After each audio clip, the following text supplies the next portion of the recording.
Hello दोस्तों, अगर मेरे चैनल पे आप नए हैं तो मेरे चैनल को लाइक शेयर और सब्सक्राइब करना नहीं भूलना है दोस्तों। और कमेंट बॉक्स में ज़रूर बताइएगा कि मेरा वीडियो आप लोगों को कैसा लगा।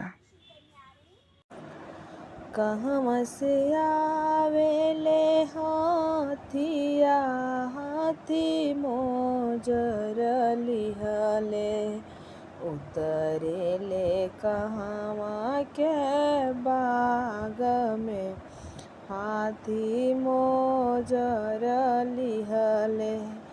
कहवा से आवेले हाथिया हाथी मोजर लिहले, उतरेले कहवा के बाग में हाथी मोजर लिहले।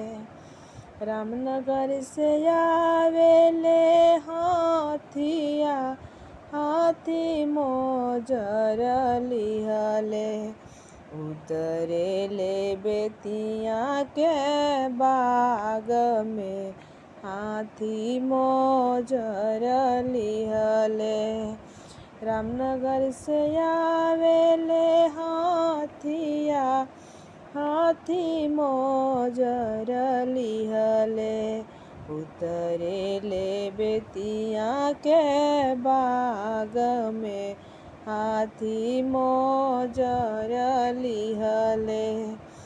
लेहुन पिताजी धोतिया हाथे पान के बीरा, करीना समधि जी से विनती हाथे पान के बीरा।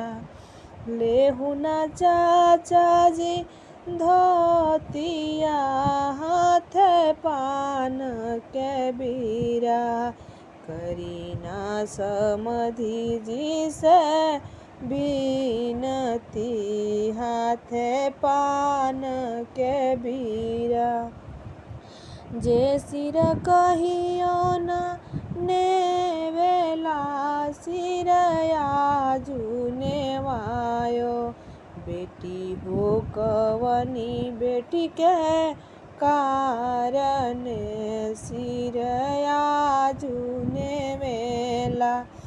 बेटी हो कवनी बेटी के कारण सिर आजू नेवेला।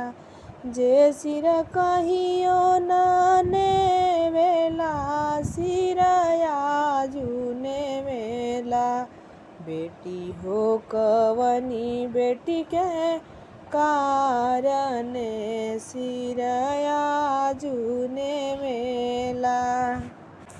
लेहुन कवनी भैया धोतिया हाथ पान के बीरा, करीना जीजा जी से विनती हाथे पान के बीरा।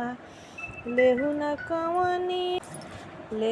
कवनी भैया धोतिया हाथे पान के बीरा, करीना जीजा जी से विनती हाथे पान के बीरा।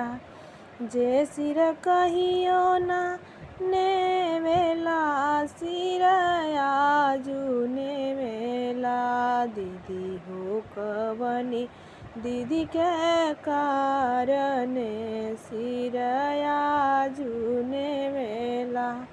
जे सिर कहियो न नेवेला सिर आजू नेवेला, दीदी हो कवनी दीदी के कारण सिर आजू नेवेला।